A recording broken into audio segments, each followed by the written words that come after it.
तो आप लोग इंटरेस्टेड हैं कहानी को सुनने के लिए? मुझे भी बचपन में बहुत कहानी अच्छी लगती थी। कोई मुझे कहानी सुनाता था ना, मैं भी बहुत सुनता था। और मुझे बात में एक दो कहानी ऐसे याद आ रही है। तो हम ये कहानी की शुरुआत करते हैं। एक गांव था, उसमें दो बच्चे थे। बच्चे बहुत लोग खेलते हैं, जैसे गांव में आप लोग भी आप जाएंगे आप लोग खाना वाना खा के निकल जाएंगे, अगर वैसे ही गांव के बाहर कुछ बच्चे खेल रहे हैं। उसमें 5 साल के बच्चे थे, 10 साल के बच्चे थे, बड़े बच्चे थे, 12-13 साल के बच्चे थे। तो खेलते खेलते उसमें से दो बच्चे, एक 5 साल का बच्चा और एक 12 साल का बच्चा, वो गाँव से कुछ दूर चला गया और एक कुआं था, ठीक है, और उस कुएं के आसपास खेलने लगे। जो बड़ा बच्चा था अनडिकली उस कुएं में फेल डाउन हो गया और गिर गया, और वहाँ कोई नहीं था, सिर्फ वही दो बच्चे थे, एक 5 साल का बच्चा और एक 12 साल का। जो कि 12 साल का बच्चा खेलते खेलते वो क्या हुआ, कुएं में गिर गया। अब छोटे बच्चे 5 साल का, उसकी कितनी IQ, कितनी इंटेलिजेंस। अब वो देख रहा है बड़ा बच्चा अंदर से चिल्ला रहा है, डूब भी रहा है, उसमें पानी भी था। अब छोटा बच्चा देख रहा है इधर उधर, एक पक्षी तक भी नहीं दिखाई दे रहा है, कोई है ही नहीं सिवाय कुआं और उस दो बच्चे की, देखिए बच्चा उस कुएं में गिर गया। फिर उस छोटे बच्चे की नजर वहां रखी एक रस्सी पे पड़ी।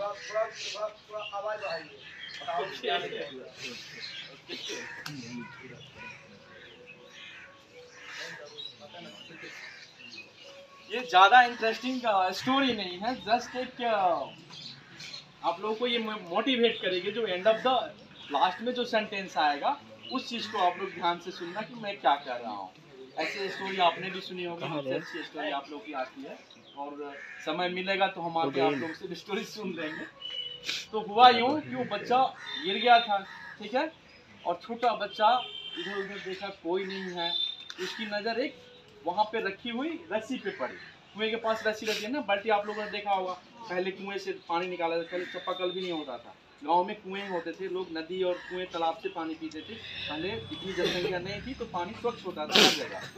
तो वहां पे पड़ी हुई थी रस्सी, ठीक है, तो नजर पड़ी उस बच्चे की। अब देखिए 5 साल का बच्चा, वो रस्सी डाल दिया कुएं में। जब कुएं में डाल दिया, नीचे रस्सी गया, वो 12 साल का लड़का पकड़ा उस रस्सी को, और छोटा बच्चा उसको पुल ऑन करने लगा, कंटिन्यू खींचने लगा, खींचते खींचते खींचते खींचते वो कभी आगे जा रहा, लग रहा है कि वो भी गिर जाएगा उस कुएं में, लेकिन वहां देखने वाला तो कोई था नहीं, ना उसकी कोई हेल्प करने वाला। Ultimately the 5 years the child succeed to pull out the 12 years the boy from the well। Last में एक 5 साल का बच्चा एक 12 साल के बच्चे को कुएं में गिरे हुए वो बाहर निकाल लेता है, और वो निकलने के बाद वो दोनों बच्चे घर पे आते हैं और अपने घर में बताते हैं कि मैं कुएं में गिर गया था, मैं छोटा बच्चा, कि मैंने उस भैया को बचा लिया। तो कोई किसी को विश्वास नहीं हो रहा था, ठीक है। तो जो छोटा बच्चा था उसके घर वाले, जो बड़ा बच्चा गिरा था कुएं में, उसके घर पे गए कि आपके बच्चे कुएं में गिर गया था, तो देखभाल कीजिए, मेरे बच्चे ने बचा लिया। तो जो बड़े बच्चे की जो फैमिली थी वो उनसे झगड़ा करने लगी, ये कैसे पॉसिबल है कि 12 साल का एक बच्चा कुएं में गिर जाए और एक 5 साल का बच्चा उसको बाहर निकाल ले। दोनों फैमिली आपस में झगड़ा करने लगी। तो झगड़े का जो डिस्प्यूट का विवाद का निपटारा होता है वो गांव का कौन करता है, मुखिया, sarpanch. Very good answer, very good. Little bit you are knowing also the village constitution. आप लोगों को पता है ना कौन सी चीजें कहाँ जाई जाती है। तो दोनों फैमिली क्या हुआ, गए सरपंच के घर, वो बता रहे थे कि मेरे बच्चे ने इसको बचाया है। और बड़े बच्चे की फैमिली बोल रही है कि नहीं, ये तो हो ही नहीं सकता कि छोटे बच्चे ने बचाया है। तो सरपंच ने दोनों की बातें सुनी, तो सरपंच बोला हाँ ये सही बोल रहा है, छोटा बच्चा बताया है। तो दोनों फैमिली ने पूछा कि आपने देखा है सरपंच जी? तो नहीं, लेकिन ये मैं दावे के साथ कह रहा हूँ कि ये छोटे बच्चे ने बताया है। तो ये कैसे, किसी के दिमाग में कुछ है कि क्यों सरपंच ने कहा कि ये पॉसिबल है कि इसने बचाया होगा? बताए क्यों? क्योंकि जब हम कोई काम करते हैं तो हमारे दिमाग में दो चीज़ें होती हैं। एक हमारा दिमाग कहता है कि ये हमसे नहीं होगा, और कुछ हमारे आसपास के जो एलिमेंट होते हैं, एलिमेंट मतलब लोग, वो आपको डिमोरलाइज करेंगे, अरे ये आपसे नहीं होगा। वहाँ पे उस बच्चे को कहने वाला कोई नहीं था कि ये काम तुम नहीं कर सकते हो। उसके दिमाग में ये था ही नहीं कि ये काम मेरे से नहीं होगा। और इसी बदौलत, इसी नेगेटिव से वो दूर रह के उसने इतनी बड़ी टास्क को अचीव किया। तो आप, मेरा मेन मोटो ये है कि आप जब भी कोई काम करें तो आपके दिमाग में कोई नेगेटिव चीज़ें नहीं होनी चाहिए कि ये मेरे से नहीं होगा। पता है दुनिया में 5% लोग, केवल 5% नहीं 2.5% लोग जनरल आईक्यू से, जनरल आईक्यू में इंटेलिजेंस क्वोशेंट होता है, जो दिमाग की आपकी जो बुद्धिमत्ता तय करती है, वो आईक्यू से नापा जाता है। तो दुनिया में 2.6, ये दुनिया में पता है कितनी पॉपुलेशन है, उसमें से 2% लोग भी जनरल आईक्यू से ऊपर नहीं होते हैं। सब यही समान माइंड से आते हैं इस धरती पे, सबके पास यही दिमाग होता है, इतनी ही सबके पास यही क्षमता होती है। लेकिन अब ये होता है कि उस दिमाग को लोग यूज कैसे करते हैं। कुछ लोग रियली कुछ अच्छे फैमिली में जन्म ले लेते हैं, वो उनकी लक है, लेकिन हम एक साधारण परिवार में भी जन्म लेके हम उनकी बराबरी कर सकते हैं।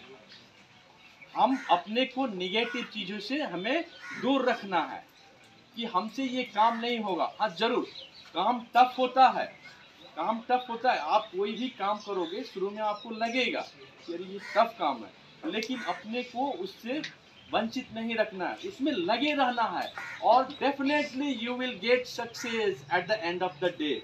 अगर आप उसको छोड़ दोगे तो आप उसको नहीं सक्सेस हो पाओगे, उसमें लगे रहो। आपने जो भी चीज़ आपने लक्ष्य रखा है उसमें धीरे धीरे, 2 चीज़ें आपने 10th में पढ़ी होगी, कंटिन्यूअस शब्द सुना है आप लोगों ने, वेरी गुड। और एक कंटिन्यूअस का एक अलग रूप होता है, वही सेम चीज मीनिंग है कंटिन्यूअल, दोनों। कंटिन्यूअस का स्पेलिंग कोई बताएगा? एनीबॉडी? CONTINUOUS, एम आई राइट? यही है ना? और वही होता है CONTINUAL, कंटिन्यूअल। दोनों चीजें सेम है, छोटा सा अंतर है। कंटिन्यूअस मतलब सतत होता है, कंटिन्यूअल मतलब भी वही होता है, सतत माने लगातार। तो कंटिन्यूअल आपको रहना है, कंटिन्यूअस नहीं। कंटिन्यूअल का मतलब होता है कि एक रफ्तार में, तो आप एक रफ्तार में आप थक जाओ। आपने कछुआ और खरगोश की कहानी सुनी है ना? तो कछुआ ने कंटिन्यूअस मेथड नहीं अपनाया था, कंटिन्यूअल मेथड अपनाया था। वो लगातार और बारंबार एक निश्चित और फिक्स स्पीड में। और खरगोश क्या किया था, वो कंटिन्यूअस मेथड लगाया था। एक बार वो तेज दौड़ा और देखा कि हम तो बहुत आगे आ गए हैं, और थोड़ी आराम करते, कछुआ आएगा तब तक हम फिर निकल जाएंगे। लेकिन कछुआ ये भी जानता था कि हमसे तो बहुत तेज दौड़ता है, हम इसके मुकाबला नहीं कर सकते हैं। लेकिन फिर भी उसके दिमाग में ये नहीं था, उसके दिमाग में क्या था, कंटिन्यूअल एक मेथड था कि ठीक है हम इस रेस में हमें दौड़ना है, हम अपने आप को जान तो पाएंगे कि हम कहाँ तक पहुँच रहे हैं। और वही कंटिन्यूअल मेथड, लगातार मतलब कभी उस चीज़ को छोड़ना नहीं है। जिस चीज़ को आपने पकड़ लिया है उसमें दिक्कतें आएंगी, उस दिक्कतें को आप लोग समझिएगा कहाँ दिक्कतें आ रही हैं, कैसे उसको ट्रीट करेंगे। गुरुदेव रविंद्रनाथ टैगोर का नाम आपने सुना है? आप लोग की हिंदी के बुक में भी होगा। वो बहुत बड़े दार्शनिक थे, पोएट थे, लेखक थे, उसमें मल्टी पर्सनालिटी थी उनमें। वो बहुत बहुआयामी प्रतिभा के थे। वो पेंटर भी थे, जैसे लियोनार्डो डा विंची है वर्ल्ड में, उसी प्रकार से गुरुदेव रविंद्रनाथ टैगोर थे। तो उन्होंने पता है क्या कहा है कि हर बच्चा जो स्टूडेंट होता है या हर कोई होता है, पूरे 100%, तो हम परसेंटेज आप लोगों ने पढ़ा होगा मैथमेटिक्स में, है ना? 100% है 100%, तो 100% का 1/4 कितना होगा बेटा? 100 का 1/4 कितना होगा? 1/4, वेरी गुड वेरी गुड, 25, यानी एक चौथाई जिसको हम बोलते हैं, वो 1/4 ही सिर्फ अपने टीचर से सीखता है। 100 भाग का सिर्फ 1/4 भाग वो अपने टीचर से सीखता है, 1/4 भाग अपने पेरेंट्स से सीखता है, 1/4 भाग वो खुद के मेहनत से सीखता है, और 1/4 भाग अपने दोस्तों से सीखता है। तो पूरे 100% में टीचर का योगदान कितना रहा? 25%। 75%, ह्यूज नंबर। आप कहाँ से सीख रहे हैं? खुद से, अपने घर से, खुद के एक्सपीरियंस से, अपने दोस्तों से पूछ के। तो ये नहीं सोचना कि हाँ टीचर का बहुत बड़ा रोल होता है। वो आपको एक पथ देते हैं, एक रास्ता बताते हैं, ठीक है, कि बेटा ये रास्ता सही है, उस रास्ते पे आपको चलना है। उस रास्ते में पत्थर मिले, उस पत्थर से बचना है। टीचर तो है नहीं, टीचर ने तो रास्ता बता दिया है, बेटा ये रास्ता आपको पकड़ना है, आप चले जाओगे रामदत्ते हैं, ठीक है। अब रास्ता में आप चल रहे हैं, गाड़ियाँ आ रही हैं, टीचर ने यहीं से बता दिया आपको ये रास्ता आपको रामदत्ते है, लेकिन उस रास्ते में गाड़ी से बचना है, ट्रैफिक से बचना है, वो कौन? आपको खुद तय करना है। बताने वाले मार्गदर्शक गुरु जो है वो आपको रास्ता बता दिए, उस रास्ते पे चलना किसको है? आपको खुद। तो उस रास्ते में जो भी दिक्कतें आती है, उस दिक्कतें से बचने के लिए भी उपाय बता देते हैं गुरुजी, लेकिन उसको जीवन में धारण करना बहुत जरूरी है, समझे? आप लोगों ने ब्रश करके आया है? कुछ खा पी के आया है कि नहीं? अच्छा बेटा, हमें बुरा नहीं मिलता तो ऐसे ही बैठ जाते, ठीक है ना? तो ये हमारी मिट्टी है, इसी मिट्टी के लिए हम जान दे रहे हैं। मैं पेशे से एक फौजी हूँ, इस मिट्टी के लिए अपनी जान हमेशा बाजी में रखता हूं, ठीक है? तो मिट्टी से हमें बहुत मोहब्बत है। तो समझ गए आप लोग बात? जब भी एक अंग्रेजी में कहावत है, आप लोग ठीक है, मैं हिंदी में ही बता देता हूँ कि जब कभी भी आप लोग की जिंदगी में ऑब्स्टिकल मतलब कठिनाइयाँ आए तो चिल्लाना नहीं है, ट्राई नहीं करना है। क्या करना है? ट्राई का अपोजिट ट्राई करना है, ट्राई। ये शब्द याद रखना हमेशा, ट्राई, कोशिश, जिसको हम लोग बोलते हैं कोशिश। कोशिश करने वालों की कभी आज तक जिंदगी में हार नहीं हुई है। कोशिश कभी नहीं छोड़ना है बेटा। जिंदगी में जब कभी भी कठिनाई है तो रोना नहीं है क्या हो गया, ऐसा कुछ नहीं। उस कठिनाई को हमें मुकाबला करना है, कोशिश करना है कि कैसे हम कम कर सकते हैं। और वो कठिनाई धीरे धीरे धीरे, अचानक से कोई भी चीज़ें कम नहीं होती है। बुखार भी लगता है तो वो भी 48 घंटे तक आपका शरीर बुखार रहता है ना, तो आप मेडिसिन लेते हो तो धीरे धीरे वो कम हो जाता है। लेकिन मेडिसिन वही नहीं लोगे, वही बुखार धीरे धीरे 5 दिन में वही डेंगू पता नहीं क्या क्या हो जाएगा। तो आपने कोशिश करी कि हम मेडिसिन, जैसे ही आपको पता चला। और सबसे बड़ी बात, आपका हेल्थ इज वेल्थ, आप लोगों ने पढ़ा होगा। इस पे हमें ध्यान देते हुए, क्योंकि शरीर से ही हमें सब कुछ करना है।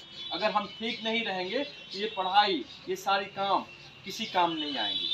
तो इसलिए हमें हेल्थ पे भी ध्यान देना है। हमें वो चीज़ें कुछ नहीं करनी है जो हमारे हेल्थ को इफेक्ट करे।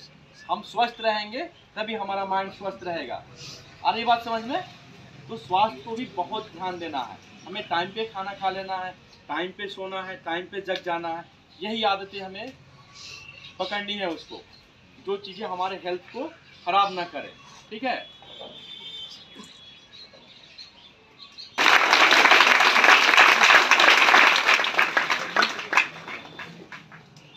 ठीक है, जाइए आप लोग, तो कंटिन्यू कीजिएगा, लेकिन मुझे भी निकलना है, इसलिए मैं थोड़ा टाइम में आऊँगा तो थोड़ा ज़्यादा टाइम दूंगा, है ना? एक दो दिन क्लास भी ले। आप बोलने वाले हैं।